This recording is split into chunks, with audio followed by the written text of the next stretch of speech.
people don't have any intention to teach Dharma, then they never teach, and never help anybody.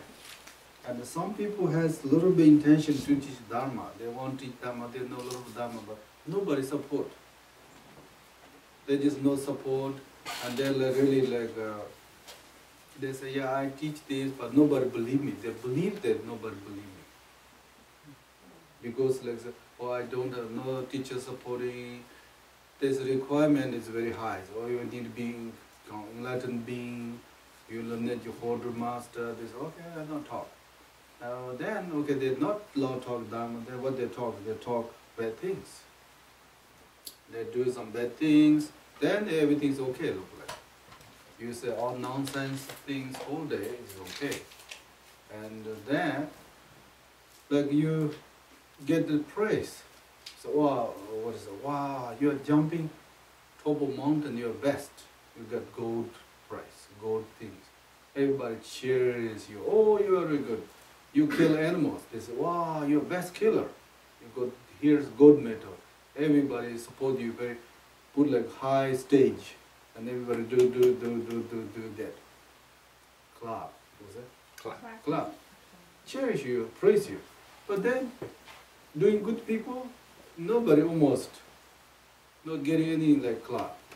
And also say, look like not do. So that reason, I think like I have a lot of humble teachers.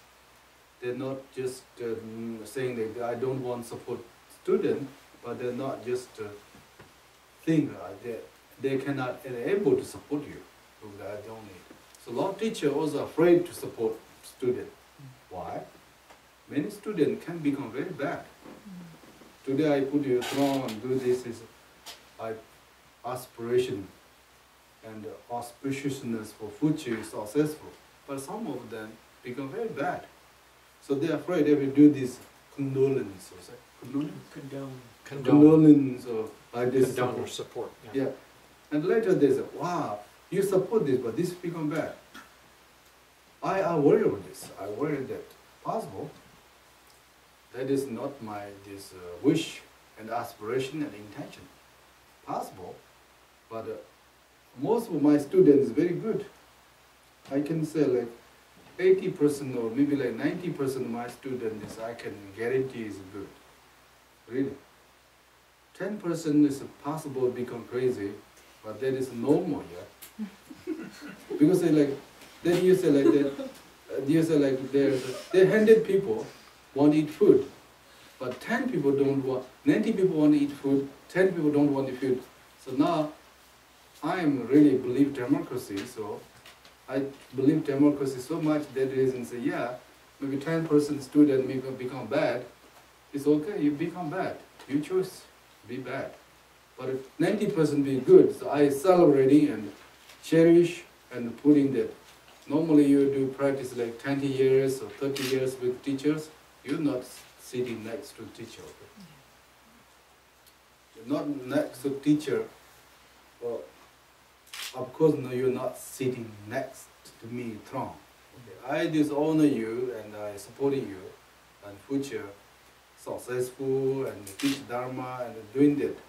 Of course, human being, a lot of human being has negative habitude. Say, for example, I said, come here, we celebrate. People don't want to come. I said, no, this only sufficient. Some people only for some people. Then please let me come. Also, same things. I praise somebody. So no, that is why did he praise me? I don't need praise. Then not pray. I only praise somebody. So oh, they got praise. Why not get me? So seems to very cheap or casual, but it is very precious. And for me, I doing it possible. They're risky. Like people say, criticize me. And they say, Khenpo, what are you doing like this? You teach like 6 months people, then put throne. That is like not fair. Yeah, true. 6 months teach Dharma and they want to teach Dharma, I put throne. It's not fair. But some people like only learn 1 month Dharma and then read book. And then criticize all Buddhists is okay.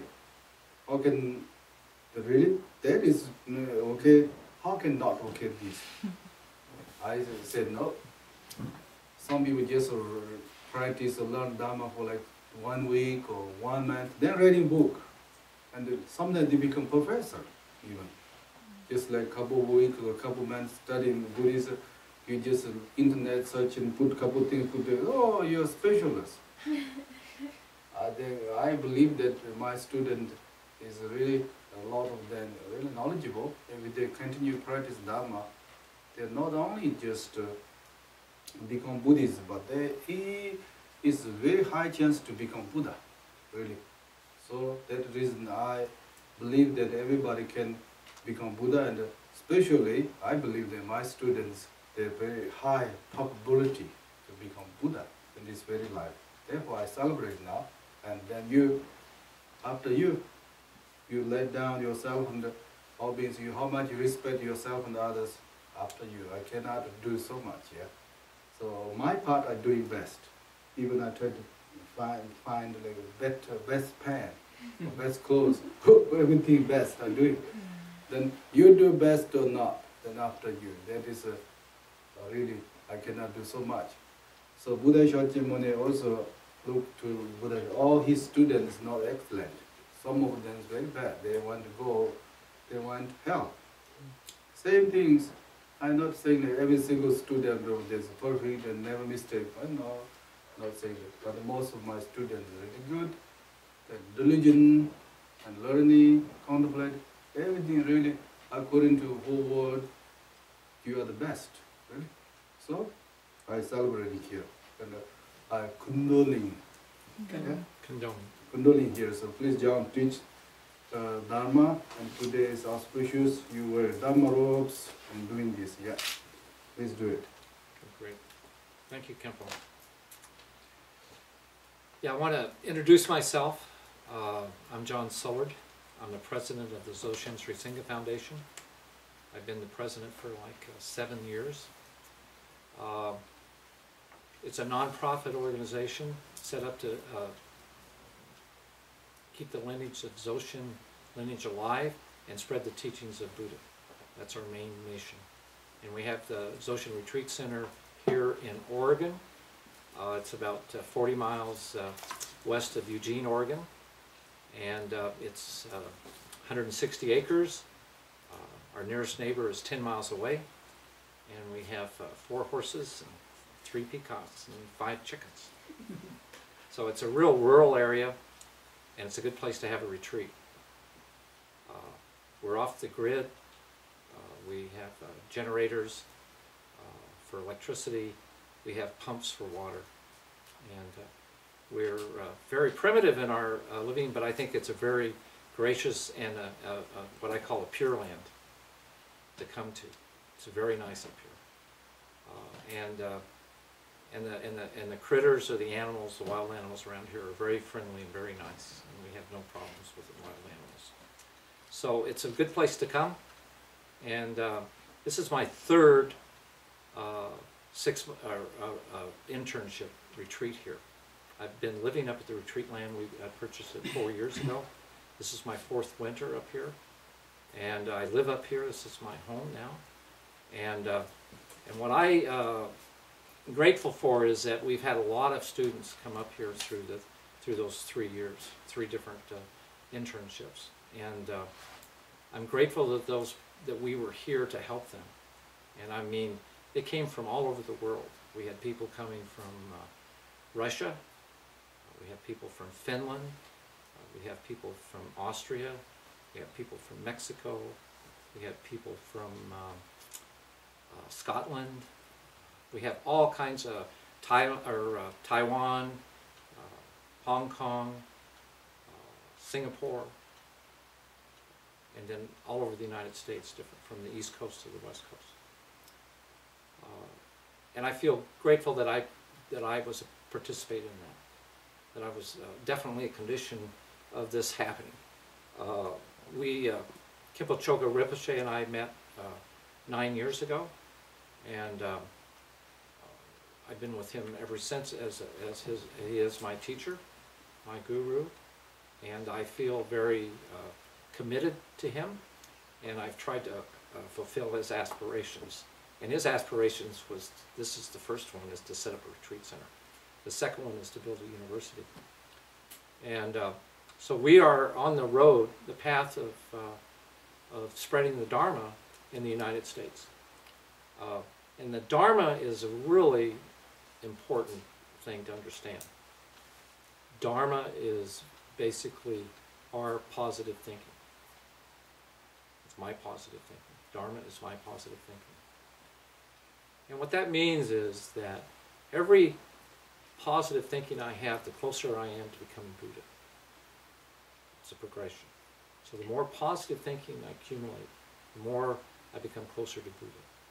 And my goal is to become Buddha this very life, and also to teach others, and to help others become Buddha in this very life. This is a big aspiration. This is a huge aspiration. This is the what we call enlightened wisdom, inspiration. I mean, this is aspiration. It's very good.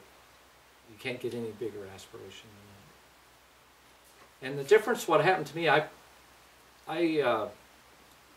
got into Zen Buddhism at the beginning in the 70s. So that gives you a little, when I was, how old I am. But after the 60s, I felt that I was sort of drifting, I was not getting what I needed in a spiritual way, and I started looking at Zen. And then in 2001, by that time I had practiced, but then I dropped out of that. I was just doing meditation. I did not have a Sangha. I did not have a teacher. I had a mild heart attack, and I made an aspiration that I needed to get a master, a Buddhist master in my life. And the very next day, I met the connection that led me to Khenpo. So aspirations are powerful. Intentions are powerful. And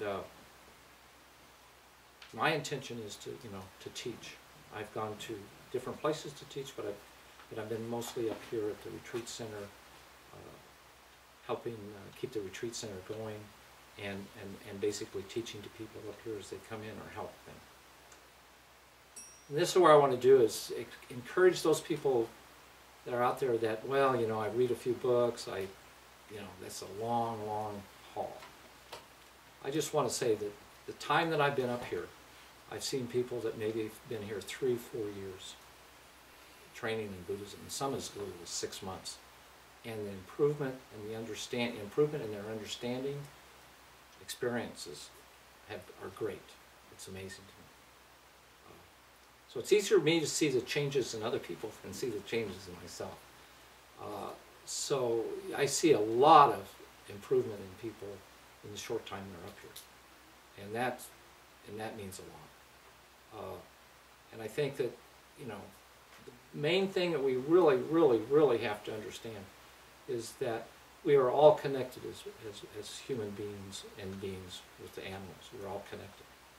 And the fact is that the more I increase my positive thinking, the more I help all sentient beings. Just that fact itself. Even up here, 10 miles from my nearest neighbor, if I'm doing positive thinking, I'm helping everybody in this world. And our world right now is not in the best shape. So by just helping everybody increase their positive thinking a little bit, we will change the world. And that's basically what we're trying to do here. I want to also thank all the people here that have helped get the Dzogchen Retreat Center going. It's a major effort. It really is. One of the things you find out running a retreat center like this is that everything breaks. It really does. And so we're always have a big repairs we have to go around and do, and things like this. And that the retreatants that come in here actually help us do that.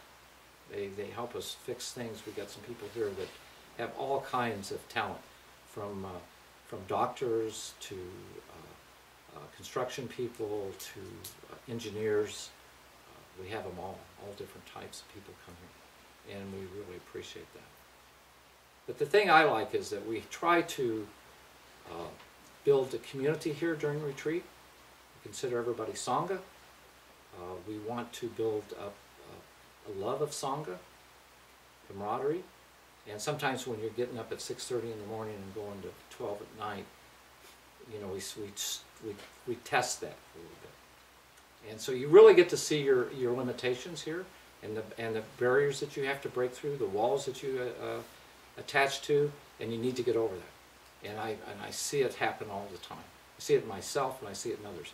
You know, there is a breaking through, there is increasing wisdom, increasing positive thinking. And it's a trial. It really is. It's not something that everything's going to be, you know, good. This is not. This is where we really practice, where we practice the 5 positive thinkings of renunciation, compassion, faith, love, and wisdom. This is what we do up here. This is what we're about. So I just want to give a little talk on bodhicitta, which is our main thing. Main thing is trying to learn up here and teach people. Bodhicitta has 2 components. They're the same. They're not separate, but there's 2 components. There's wisdom and compassion. Those are 2 very important things. Compassion basically is I want other sentient beings to be free from suffering and their causes of suffering. And the Four Noble Truths said, the cause of our suffering is our negative thinking. And the only way to really remove this cause of suffering for other human beings through teaching. It's the only way to do it. And increasing my own positive thinking. And teach the Dharma. The Dharma is what's going to change people's thinking. You know, a lot of what we do are mistakes because we don't understand how things are. You know, we're ignorant of to who we are and where we're going and, you know, what's the best thing to do. You know, we all want to become happy. We all are trying to get there, but sometimes we just really don't understand what really makes us happy. And it comes down to positive thinking is our happiness, and our negative thinking is our suffering. And our negative thinking is pretty much similar to all the other religions in the world.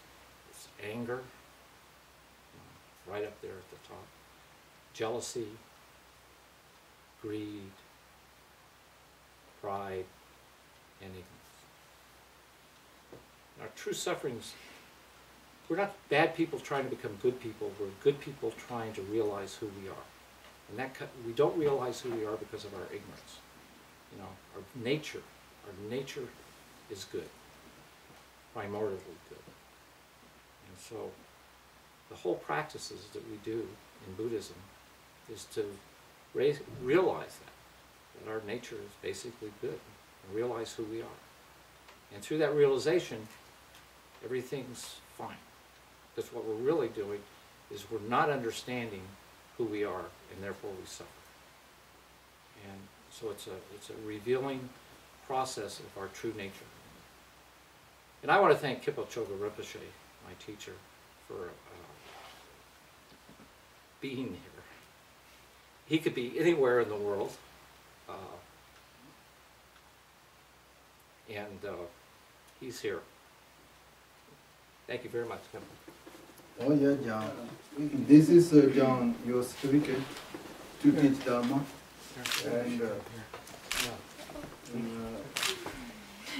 so I authorize you to teach Dharma. And please become Buddha, okay? Thank you, Khenpo. Oh yeah.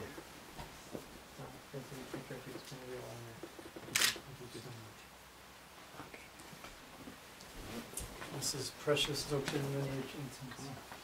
Thank you for teaching Dharma. Thank you.